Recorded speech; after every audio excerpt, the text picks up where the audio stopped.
Hi, I'm Olivia Martinez. I'm 28, living in San Francisco, and working as a software engineer. Calling it my best life might be a bit of a stretch, but hey, I'm managing. My apartment's got a view of the fog, and I can afford the occasional overpriced avocado toast. So there's that. But trust me, getting here wasn't exactly smooth sailing. Picture this. I'm 8 years old, rocking pigtails, when my dad, Michael, decides family life isn't his scene anymore. He packs up and takes off with a woman young enough to be his daughter. Sweetie, I'll always love you, but I need to find myself, he said. Yeah, sure, Dad, find yourself in someone else's arms. Fast forward 4 years, and it's my mom's turn. Sarah meets Mr. Moneybags and suddenly craves a fresh start. Olivia, darling, you'll understand when you're older. This is for the best, she said, kissing me goodbye. The best for who, exactly? Thankfully, Grandma Elena stepped in, no questions asked. Olivia, my sweet girl, we'll get through this together, she'd say, wrapping me in those warm, cinnamon-scented hugs that felt like home. Don't get me wrong, I'm doing okay. I've got a great job at TechCorp, where I met my best friend Zoe. She was the one who finally convinced me to try therapy. Girl, you've got more baggage than an airport carousel. Time to unpack that, she said over our third glass of wine one night. So there I was, pouring my heart out to Dr. Patterson every Tuesday. Olivia, how does your parents' abandonment make you feel? He'd ask, how do you think it makes me feel, Doc? Like I just won America's Next Top Abandonment Story. Just when I thought I was getting a grip, life threw another curveball. Grandma Elena, the only real parent I ever had, passed away. I was crushed, drowning in grief and memories of cinnamon hugs. Then came the surprise. She'd left me a fortune, serious money, the kind that would make even a Silicon Valley CEO do a double take. And wouldn't you know it, suddenly my phone was buzzing with calls from two people I never thought I'd hear from again. Olivia, sweetheart, it's your father. I heard about Elena. I think it's time we reconnected. Darling, it's your mother. I'm so sorry about your grandmother. We should talk. Well, look who decided to crawl out of the woodwork. I guess a fat inheritance check was enough to jog their memories about having a daughter.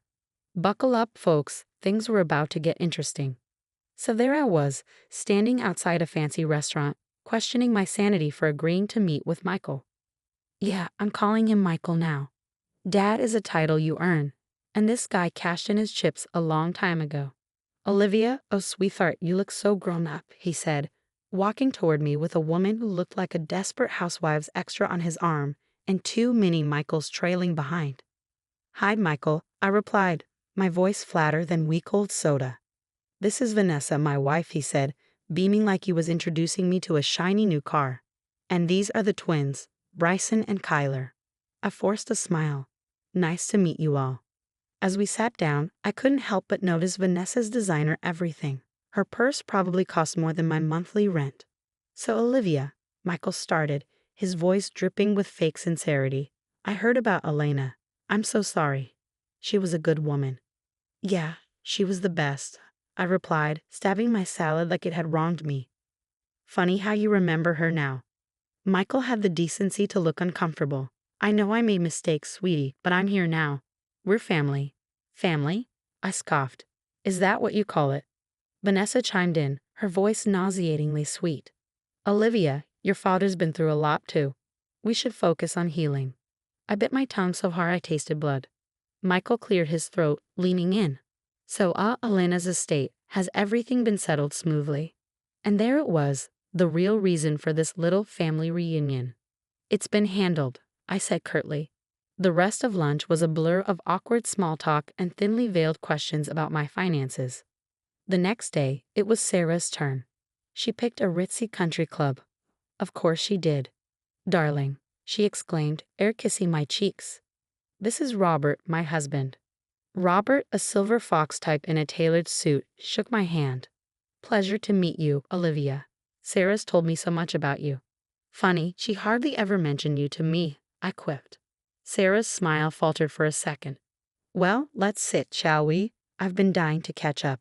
For the next hour, I was treated to a whirlwind tour of Sarah's charities, galas, and social connections. It was like listening to a Kardashian podcast on 2x speed. And then I said to the Duchess, Darling, that tiara is simply to die for, Sarah giggled, taking a sip of her champagne. Fascinating, I muttered, glancing at the clock and wondering if I could fake a medical emergency to make my escape. Robert cleared his throat, looking over at me. You know, Olivia, times have been a bit tough lately. Some of my investments didn't pan out as expected. I raised an eyebrow. Oh. Sarah jumped in with a too bright smile.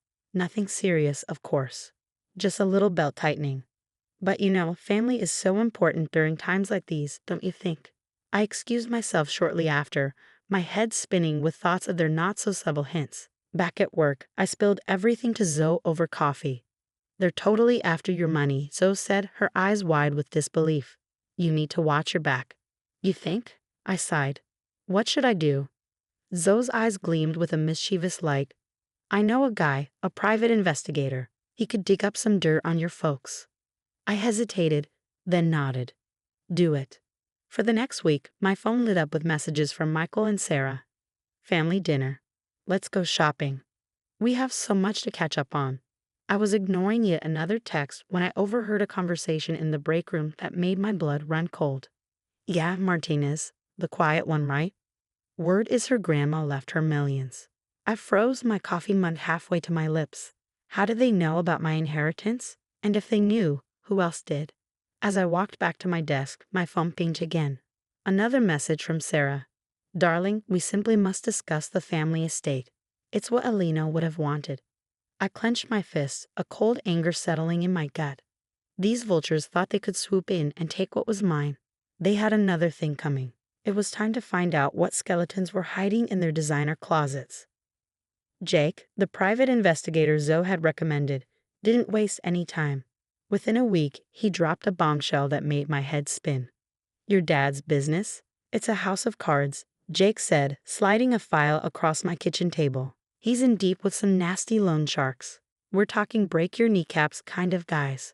I flipped through the pages, my stomach twisting. And my mom. Jake grimaced. Her husband, Robert, has been cooking the books at his company.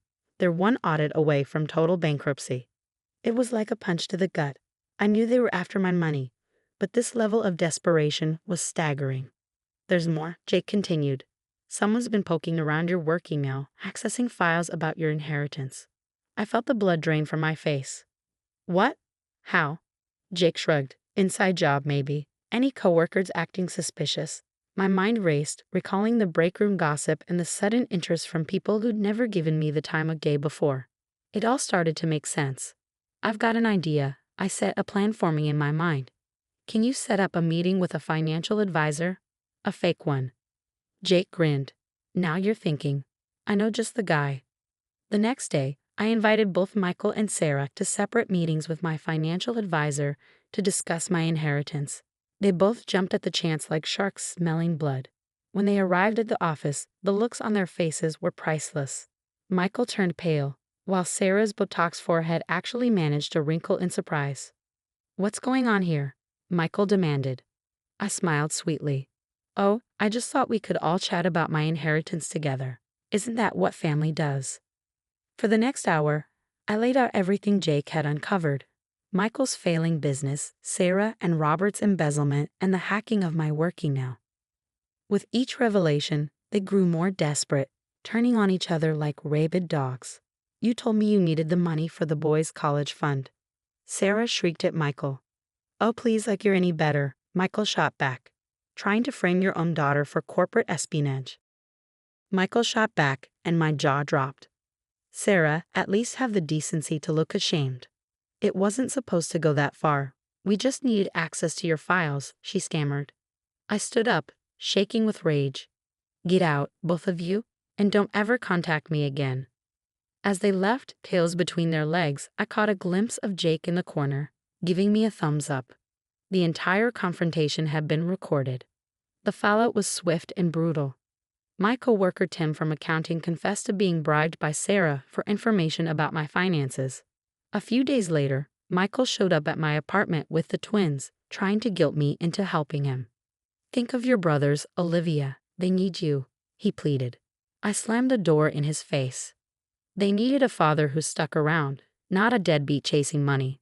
Sarah's attempt to frame me for corporate espionage was the last straw. I needed a plan, and I needed it fast. We've got them by the balls, Zoe said as we pored over the evidence in my living room. Now we just need to squeeze. I nodded, cold determination settling over me. Let's end this once and for all. I wish I could say I felt bad about what I was about to do, but after everything they put me through, this was justice, pure and simple. First up, Robert's embezzlement. I made an anonymous tip to the SEC, and they swarmed his office faster than you can say insider trading. Sarah, darling, I'm afraid there's been a terrible mistake. I overheard Robert shouting into his phone outside the SEC building. The only mistake was thinking they could mess with me and get away with it. As for Michael, well, let's just say his loan shark buddies got an interesting update on his whereabouts. Last I heard, he was spotted boarding a bus to Mexico, looking over his shoulder every 5 seconds. But the piece de resistance, that recorded confession, I handed it over to my company's legal team, and suddenly, all those whispers about corporate espionage dried up real quick. Olivia, we owe you one apology, my boss said, looking sheepish. And a substantial raise if you're interested. I smiled, but my mind was already elsewhere. It was time for a change. Actually, I said, I think I'm ready for a new challenge. So was all in when I pitched her my idea, our own tech company. Girl, you're speaking my language. We used part of my inheritance to set up shop. But that wasn't all.